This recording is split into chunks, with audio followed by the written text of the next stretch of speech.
Hello, my name is Mark Taylor and welcome to the Education on Fire podcast. The place for creative and inspiring learning from around the world. Listen to teachers, parents and mentors share how they are supporting children to live their best authentic life and are proving to be a guiding light to us all. Hello, welcome. Thank you so much for choosing to spend some time with us here again on the Education on Fire podcast.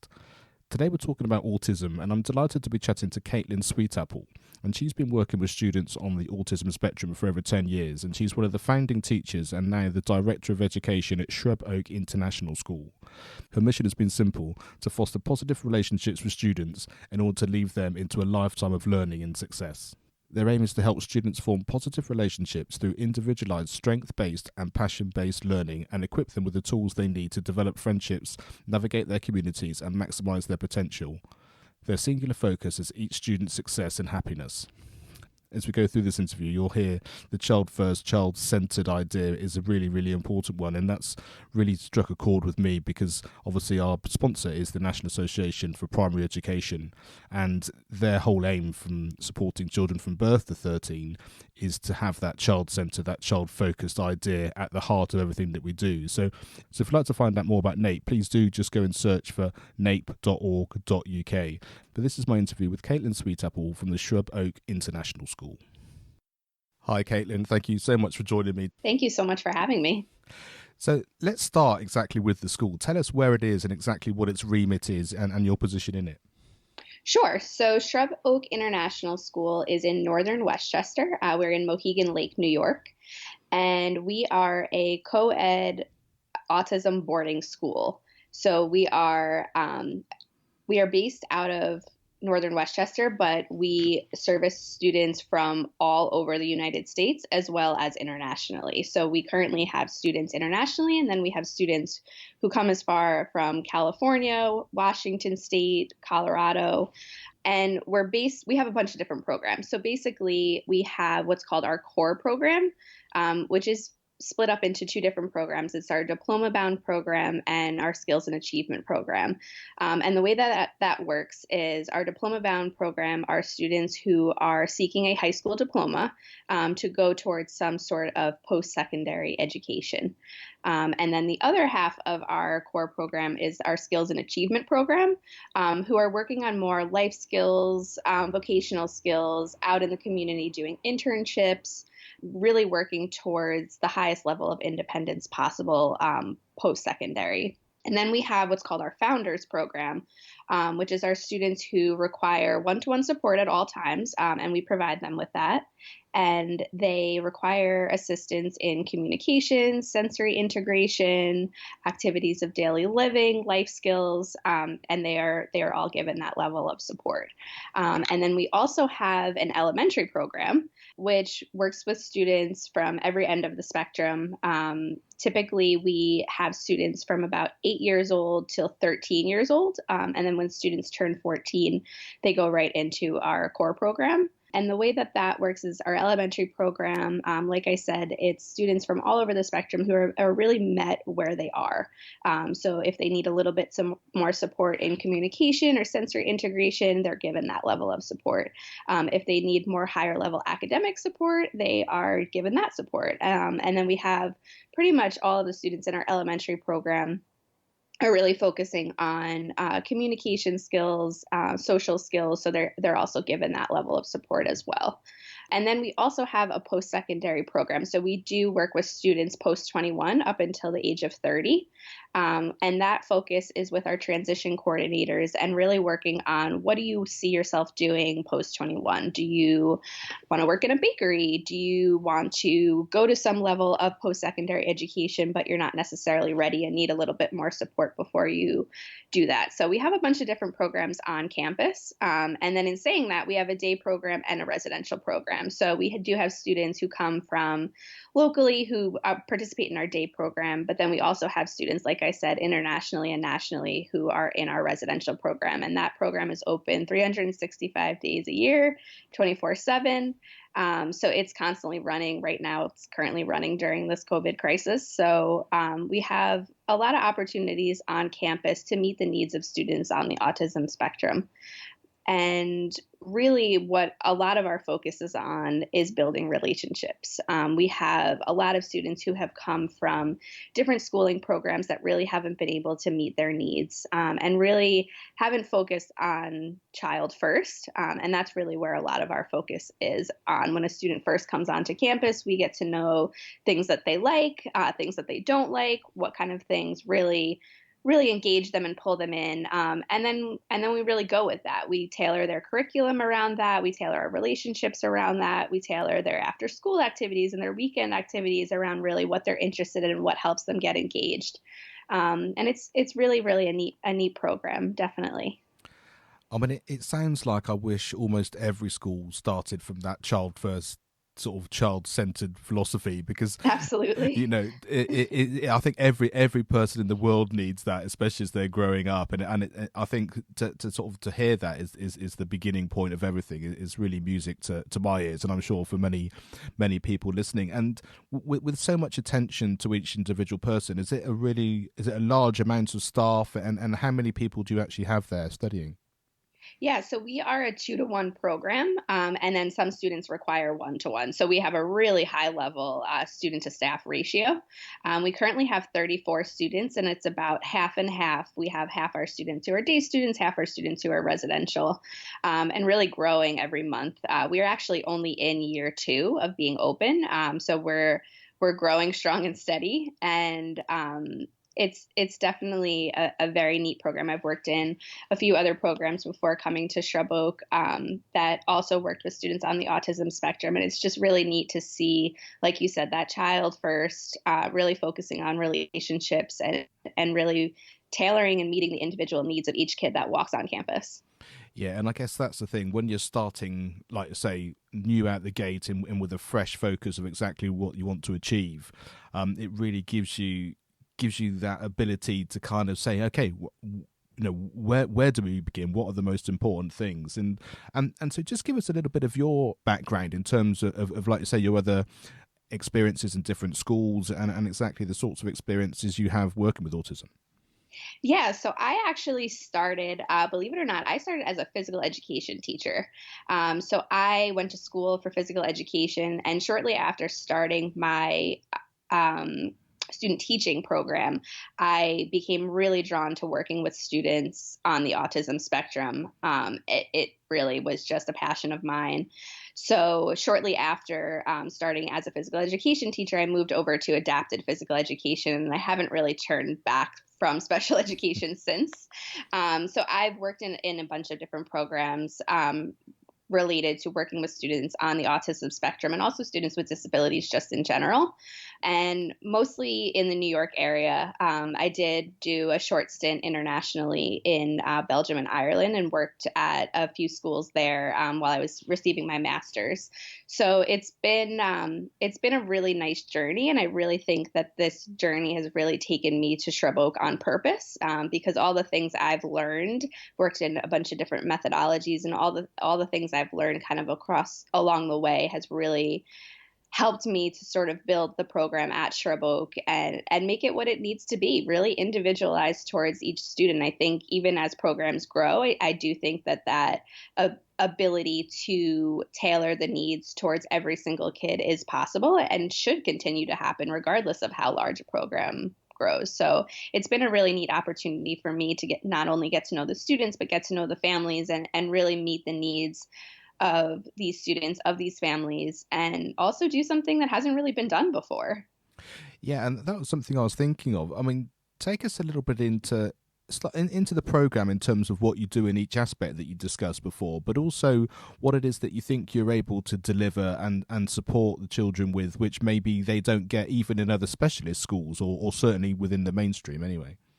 Yeah, absolutely. So basically, the way it works, before a student even walks onto campus, we plan their entire program. And that's not just in the education department, that's also from our clinical department and our campus life program. So we are a transdisciplinary program. So we work very closely, all three departments work very, very closely together to make sure that goals and objectives of each student are being met across the board. So if a student has a certain goal in communication through their speech and language pathologist, that's not just being worked on in their speech session. That's being worked on in every one of their academic classes. That's being worked on after school or when they're out in the community after school on weekends.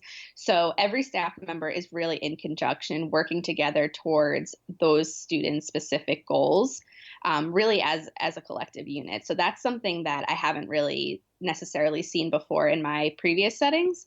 And it's really great because you are in constant communication with each other. So if a student went out bowling the night before and had a really, really great interaction with a staff member, or was able to really integrate their senses in a different way that we haven't seen before, the staff that are on during the day are able to find out about that and then recreate that during the day as well. And then our clinical staff are able to offer suggestions about how to help things for next time. So that's really what our program is all about. It's really about working in conjunction with each other as staff to help meet those students' needs. So I think this is actually my first experience working in a residential program, but from different experiences that I've heard from colleagues, often the education program and the residential program is completely separate entities. And I think at Shrub Oak, there's a really, really nice overflow. We actually have staff that work in both the education department and our campus life program. So they're constantly working with students and in that same sort of model and keeping the staff up to date as far as goals and objectives that are being worked on. And it's really, really neat to see. It sounds amazing. And I guess that I'm probably going to answer my own question here, but no worries. I guess it's the fact that you have the ratio of staff that you need in order to support everybody. Because I was just thinking that, across the spectrum, everyone has their own, like say, personal needs, but then you're still educating everybody as a school. And I was just wondering sort of how that works, or whether it is just the fact that because you've got, like you say, 2-to-1 or 1-to-1, you're able to have enough sort of interaction and movability within any given separate class. Yeah, I definitely think the ratio obviously helps a lot. We are a private school, so we have the ability to staff how we want to staff. So that's been really helpful as far as to have that small student to staff ratio. I think the other thing that really helps make the difference is communication with families. I spend a majority of my day and week on phone calls or video conferences with families, really checking in and seeing how they're doing as well. And that's really been the difference, I think. When you're able to really hear out a parent and hear the concerns that have happened in previous school settings, and really try to make sure that those negative experiences don't happen again, and really meet the parents' needs as well. I think that's also helpful. So every student has what's called a team leader, and that team leader is in constant communication with the family and checking in with the student as well. So if something happens with the student that needs to be communicated to the family, it's communicated right away. And then also the family is able to sort of offer their suggestions, things that work at home, things that don't work at home. And then we're able to really help create a cohesive model. So what's happening during the day is not any different than what's happening at home. Or for our boarding students, we have some students who go home on weekends. So their 5 days at school with us look exactly the same as what their days at home look like. And I really think having that really cohesive model between school and parents it really makes all the difference. Yeah, and I really like that community feel and the interaction. I mean, my own experience of teaching music, especially when it's within a school setting, is the fact that we're often very sort of, as visiting professors, as it were, sort of individualized. And so when a new person comes in, we sort of start to get to know them. You start to pick up on certain parts of their personality and the ways they like to learn, and bit by bit, we adapt so that it becomes personal, because it's obviously a one-on-one lesson. But it takes us a little while to get there, and it takes a lot of work from my point of view just to kind of do that. And what will be so helpful is actually to know some of the background, some of the personality traits in advance, some of the skills and the strengths, as well as some of the weaknesses. And it sounds like it's that sort of thing which you just have right out of the gate. And that just means they must be very comfortable and actually are able to really get going and enjoy what they're doing and be part of the community from almost day one. Absolutely. Yeah. I mean, the two things that are completed with the parents, like I said before, a student even walks on campus, are called the UCC and ISI. So the UCC is called Underlying Characteristics Checklist. And that goes through a bunch of different domains: social domain, sensory domain, emotional domain, biological domain, and really helps us to really get to know the student in a lot of different ways. And then the other thing that's very different that a lot of programs don't necessarily focus on, especially in the autism community, are strengths and skills. So the individual, the ISI, this individual strengths and skills inventory, focuses just on the positive. And sometimes that can be a little hard for parents because they're not often asked about the positive aspects of their child. They're mostly focused on the challenges. And it's really a neat way for the parents to sort of shift their mindset into the mindset that we have, where we really focus on those skills and strengths and try to build on those skills and strengths in order to increase independence for our students. So not only are we looking at all the challenges that a student has and how we can really help them through those challenges, but also then looking at the skills and strengths that a student has and how we can build upon those skills and strengths to help with the challenges. So that's often really, really helpful for us, like I said, before a student even walks on campus. Yeah, no, I can really understand that.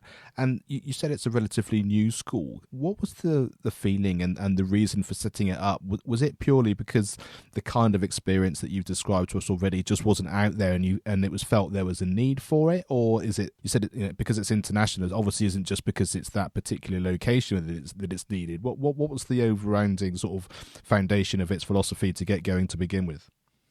Yeah, I mean, the philosophy to start Shrub Oak, to begin with, like, we're on 127 acres of land. So we have a lot of land, a lot of space for students.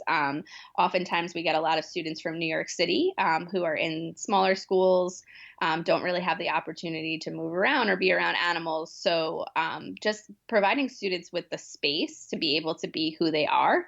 And then also, obviously, the rising numbers of children with autism being diagnosed across the world, not just in the United States, and really meeting the needs of these students. And we are aware that students with autism are not just in the tri-state area of the United States. So really reaching that international platform, it has been helpful as well, because we have students who have come in for an intake and they've never been in school before because in their country there's just no opportunities for students on the autism spectrum. So it's a neat opportunity to not only meet the needs of students in our country, but also meet the needs of students internationally as well. No, it sounds wonderful, and like you say, with the boarding all set up in that amount of space, I mean, it's a fantastic opportunity. You mentioned there about the numbers of diagnoses and that kind of thing increasing all the time. Why do you think that is? Do you think that's a medical thing in terms of the way we're now going about evaluating people, or do you think there's actually something sort of slightly bigger than that going on as well? Honestly, I mean, there's so many different theories that go across, and some are valid theories and some are not valid theories. But I think, lack of resources. I think a lot of times, maybe in the 90s when students were diagnosed as having mental health issues, they might have been on the autism spectrum and there was just not that knowledge or the amount of resources to know. So it's hard to tell whether the numbers are increasing or it's just our availability to diagnose is so readily available now than it was back then. It's really hard to tell. But I will say that the number of resources and research and programs for students on the autism spectrum is growing astronomically, with those numbers increasing. So I think that's really something positive for the autism community. Yeah, absolutely. And for the people listening who are working with children with autism, I mean, they may not have the facilities or the setup that you have there, but if you've got some important or sort of guiding words of advice that can help them in terms of your previous experience and, of course, all your training. Yeah, I mean, I think presuming competence is the number one thing. Really just looking at the student in a positive light rather than a negative or challenging light, regardless of what challenges they bring to the table. And really looking at those positives in the student and presuming that they are competent, because more likely than not, they are. That's really number one. Like I said before, relationships are key. Forming positive relationships with our students. If you have a positive relationship with a student, the world is your oyster. They'll really do a lot of things with you when they trust you and feel as though you're there for them, and then they're really there for you. And then for our students who are nonverbal too, I think one of the main things to really remember is just because a student is nonverbal does not mean they cannot hear you. So really making sure that you're treating them as a person and are with them and appreciating and respecting their forms of communication, even though they're different from our forms of communication. I think a lot of times that gets jumbled, and that's not necessarily the case. And it really brings me back to the first thing I said, is just presuming competence and making sure that students feel respected. Because if they feel respected, that's they're really there with you, and that's really what we want. We just want our students to be happy and successful and independent, and if they don't feel as though they're trusted or respected, that's going to be a real barrier to that. So really just making sure that they do feel trusted and respected and are having fun with you. That's really the number one thing. I know there's a lot of talk in the autism community about behavior modification, and I think really when we're talking about behavior modification, a lot of what comes from behavior is just negative experiences. And if you can really offer children with positive experiences and positive relationships, you can really see a change in how they interact with you. And it's a lot of fun to see. It really is. Yeah, I can imagine. And you talked there about community and of course actually having real great insights like the sorts of conversation that we're having today is really important. Are there certain either online communities or resources that you've used or that you've come across that you could recommend for anybody? Yeah, I mean, I'm a big fan of ICDL.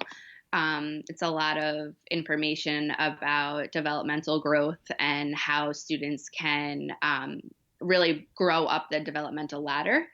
That's been a big resource for me, definitely moving forward. And I think too, just really being critical of what you're reading. There's a lot of research and information about working with students on the autism spectrum, but not everything is necessarily tailored towards each kid. Each kid on the autism spectrum is completely different. So making sure that it's not a one size fits all approach, and really getting to know the students and getting to know what different methods work with each individual student. Because I think if you try to do the same thing with two students, you're going to get two completely different results, and it's going to look completely different. And that's not necessarily the way it works in the autism community. So again, really getting to know that student, I think, is paramount. Yeah, I absolutely agree, and it's always gone full circle from where we started. It's like if we could only do that with every child in every school situation, I just think everyone would just flourish in such a different way. But that's maybe one day. And as you said, at the moment we're going through a very big change in education just because of the current world situation, and actually maybe it'll actually look different because of the chances to learn online and all those things coming up in the future. But I totally agree. I think this is as horrible as things are right now, I do think it's a great opportunity to really get to know students on a different level, and get to know their families on a different level, and really just focus on things that make them happy. Because right now, we have so many students who are missing school. We just had a student it was his birthday, and he was so upset that he couldn't celebrate his birthday at school. So it's really been hard for our students. And I think too, it's a great opportunity for teachers and professionals to really get to know students on a different level and be creative with the way that they work with them. I'm really so impressed with the whole kind of the breadth, if you like, or the whole kind of umbrella of everything that you're offering there. But what did you find valuable about your own school experience, whether it happens to be a teacher or an environment or something which sort of gave you this sort of obvious passion for learning? Yeah, I think it's very similar to the way that I work as a teacher. The teachers that I respected the most were the teachers that I felt respected me. And that really took the extra time to get to know me and the different ways that I learn. I think if you are teaching a student and they are not learning in a way that you're teaching, you have to change the way that you're teaching. And I think that the teachers I learned the most from were the ones that weren't afraid to adapt their practice or get creative with the way that they were teaching in order to make sure that I access the content to the best of my ability. So that's really something that stuck with me. And it's really something I got to know in my college days from the professors I had in college that really helped drive it home for me when I'm working with my students. And I hear that so much, that the whole essence of relationships. And I think you're right. It works in terms of teacher to pupil. It works colleague to colleague. It even works sort of in the whole education community. I think you set yourself up, don't you, in terms of how you want your world to come back at you, and I think it's a really key point. What would you tell your younger self now, with all your experience, both in terms of your post now, but also in terms of your training and everything as well? If you could look back, someone sort of starting out in this field, what advice would you give them? To not take everything so seriously. Have a sense of humor, and really each day is so different as a teacher, and really just meeting the day where it starts. Some days we have days where at 8 a.m. it starts with students having a very hard time, and you don't know that when you're coming in the door. So not really expecting too much of the day, taking it as it comes, not taking things too seriously, and having a sense of humor through it all, I think is definitely key. Yeah, I absolutely love that, and I think it's very hard to do sometimes in the traditional systems that we find ourselves. And I think to have that in your mind, especially as you're starting your day, I think it's fantastic advice. I really, really love that. Thank you. So, for people who want to find out more about the school, more about you, where's the best place for them to go and have a look? Yeah, so they can go to shruboak.org, and that will provide a lot of information on the school, working with students on the autism spectrum. And then we also do have a pretty large social media platform. So searching Shrub Oak International School on Facebook, or Shrub Oak on Instagram, are probably the best options to find more information about Shrub Oak International School. Fantastic. Well, Caitlin, thank you so much for chatting to me. It's really insightful, both in terms of talking about autism, but also I think talking about learning generally. As you said, that child-centered, child-first approach, I think, is something we should all bear in mind.